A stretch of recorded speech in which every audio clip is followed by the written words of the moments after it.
So hi everyone, welcome to the English class, class 7, and I again have a poem for you. I do hope that you love and you enjoy this poem. It's again about an animal, and let's find out which animal are they talking about. So I'm going to just give you one guess. Maybe you'll able to understand what am I talking about. So this is an animal which jumps, which hops, which is kind of very naughty, runs very quickly. If you want to catch hold of it, it will just climb up on the tree or maybe go here and there and you will not be able to catch it. And it has a big tail as well. And the body looks like, she's wearing a sweater or something. So what's that animal? Think before we start. So here we go. So the name of the poem is The Squirrel, and the name of the author, and you can see the name of the poet, and the picture is also there. It's Mildred Armstrong. So the title of the poem is The Squirrel, and it is your chapter number 1 and page number 17. So you have a few seconds. You can open your chapter number 1 and page number 17. If you do not have the textbook with you, it's okay because I have the entire poem on the screen for you. So let's first find out what this poetry or what this poem is all about. We know that it could be on the squirrel because that's the title. What else? So, you may have seen a squirrel sitting on the ground eating a nut. So, this is a beautiful picture of a beautiful naughty squirrel, and what is that squirrel doing? It's just eating those nuts. And what does it look like? So, how is the squirrel looking like on the screen for you?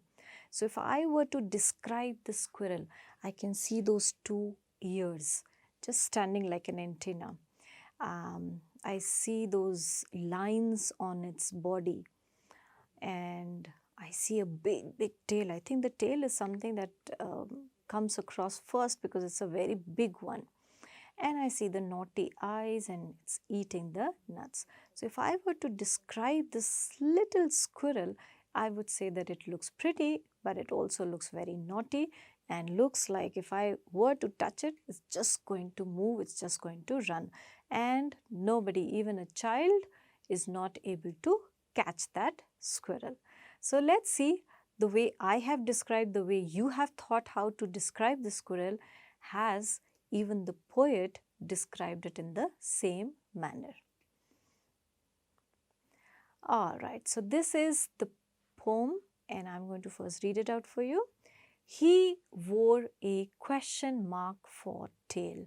So if you see, generally for animals you use the word it. We do not use he or she. But this means the poet Armstrong is kind of making this animal, personifying it into a human. So he said, so the poet says he wore a question mark for tail. So maybe for the poet it's not a animal. An overcoat of grey. He sat up straight to eat a nut. He liked to tease and play, and if we ran around his tree, he went the other way. So, as I was saying that if I were to catch, he's not going to stay there, he's going to just go and run the other side. So what is this poem all about? This is a very short, it just finished in a few sentences, I think. So it's a very short poem of just hardly 6 lines. So this poem is talking about a squirrel, and the squirrel is the most loving creature that are found on the earth. So if you see the squirrel, it does not harm anyone. It does not come near you. It's kind of shy also, just like the rabbit, and it's naughty, but a harmless naughty one. The poet describes a squirrel sitting on a tree and eating a nut. So if you had seen the picture on this first slide, and if you have seen the picture in your text also, you will see the picture of a squirrel that is sitting on a tree and busy eating a nut. So he doesn't know what's happening around the world. He has no clue who's watching, who's coming. He is just busy eating and enjoying his food. He sat straight and his tail appeared like a question mark. So the poet is trying to compare the tail of squirrel as a question mark. So let's see if it does look like a question mark. Oh yes, see, the question mark is generally like this, right? So even the tail, the poet says, looks like a question mark. So beautiful description of a very small animal by the poet. And the writer found it quite amusing that the tail looks like a question mark. Amusing is interesting. He is described as wearing a grey overcoat. So overcoat is something when you're very cold, or it's winter or it's snowing, you wear an overcoat to make yourself warm. So the poet here says that even the squirrel looks like on the body it is an overcoat. And what's the color of the overcoat? Grey. And it points out towards the grey furry skin of the squirrel. So this furry skin of the squirrel has been compared, has been likened to a grey overcoat. Interestingly, the squirrel liked to tease and play.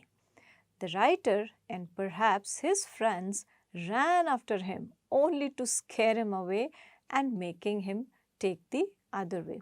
So if you ever come across a squirrel, you will always realize the moment you want to walk towards it, or the moment you want to even stand, it's so quick on its feet that it just runs away. So there would be time that it would be watching the moment you go and it's gone.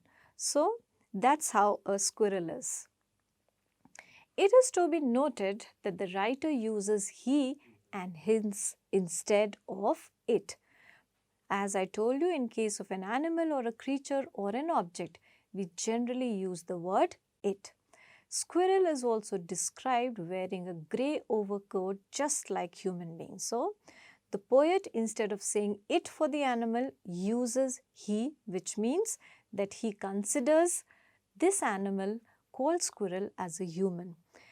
Then the second thing the poet does is comparing the fur of that animal like a human overcoat. So these two things tell us that he's personifying, also tells us that he believes that this squirrel is not an animal but a human being.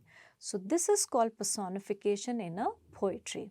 And you're personifying a non-living animal, a non-living object or an animal or a creature, and you want that animal to be treated as a human being. Why? Because you think that animal has all the qualities of a human being. So that is what is known as personification. So here the poet has used this instrument, this poetic device called personification. How we know that this device called personification has been used? By reading that instead of it, he has used the word, the poet has used the word he. Also by likening his fur to an overcoat of a human being. So this is called personification in a poem. So he wore a question mark for tail and overcoat of grey. He sat up straight to eat a nut. So in the first three lines, we find that the poet is describing the squirrel who was sitting on a tree and eating a nut. And his tail seemed to be just looking like a question mark. Also, he had a grey hairy skin, and that grey hairy skin has been referred or likened to an overcoat. You also see in the picture that the squirrel is very straight in sitting. His position is very straight, and also in this line it is mentioned he sat up straight to eat a nut. So why do you think that he's sitting up straight? Because he loves to eat those nuts. In the last three lines, he liked to tease and play, and if he ran around his tree, he went the other way. So here the squirrel is described as a fun-loving and a naughty creature. So what is being naughty?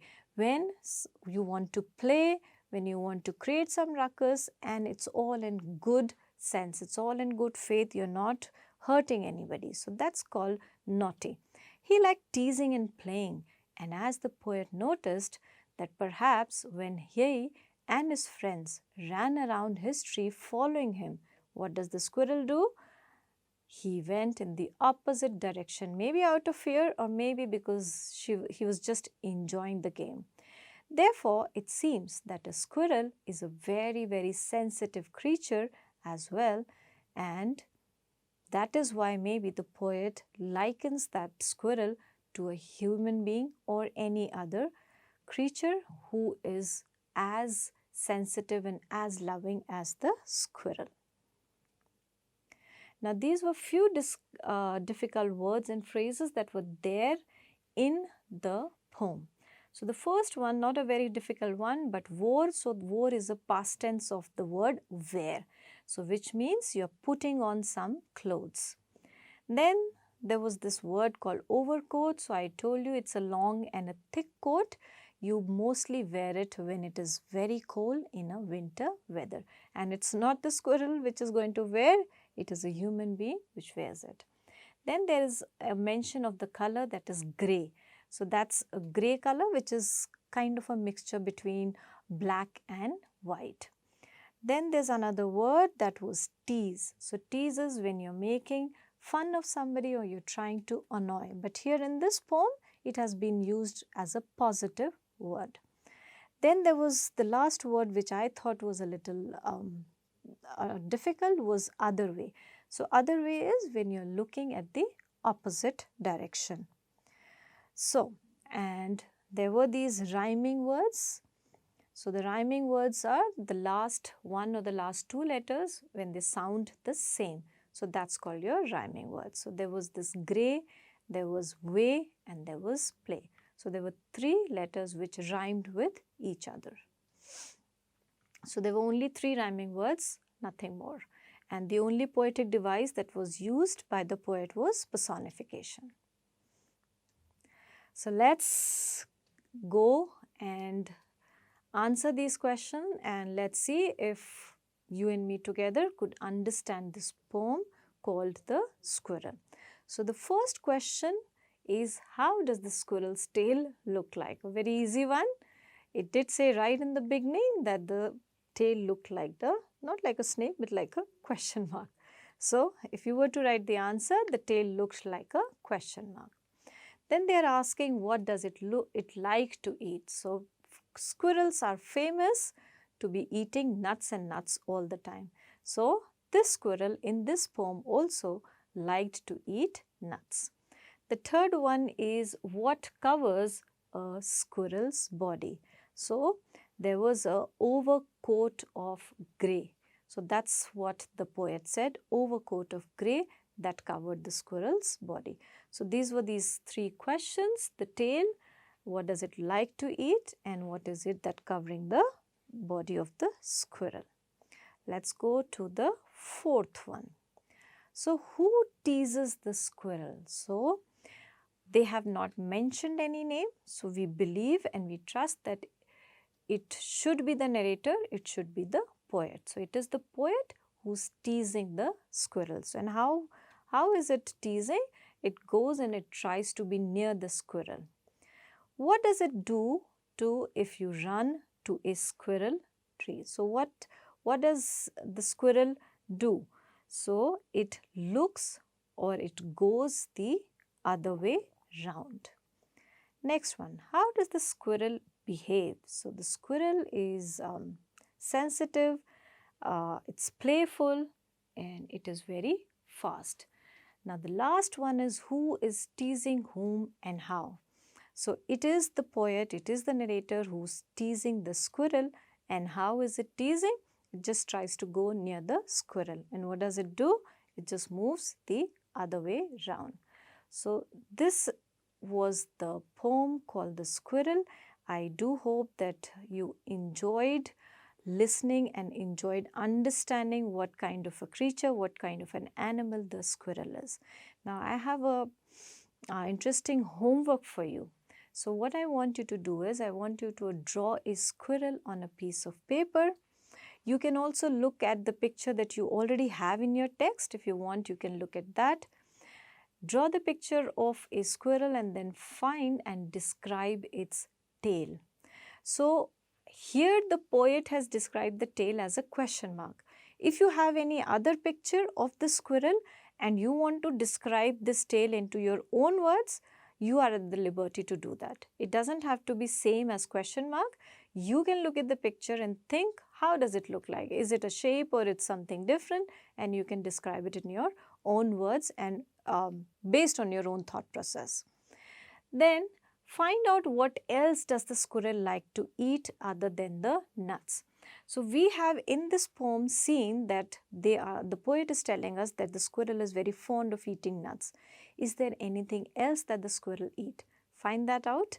Where you have drawn the picture of the squirrel, just below that, write what else does it like to eat, or if there is nothing else that it likes to eat. That depends. This answer depends on how you have researched it.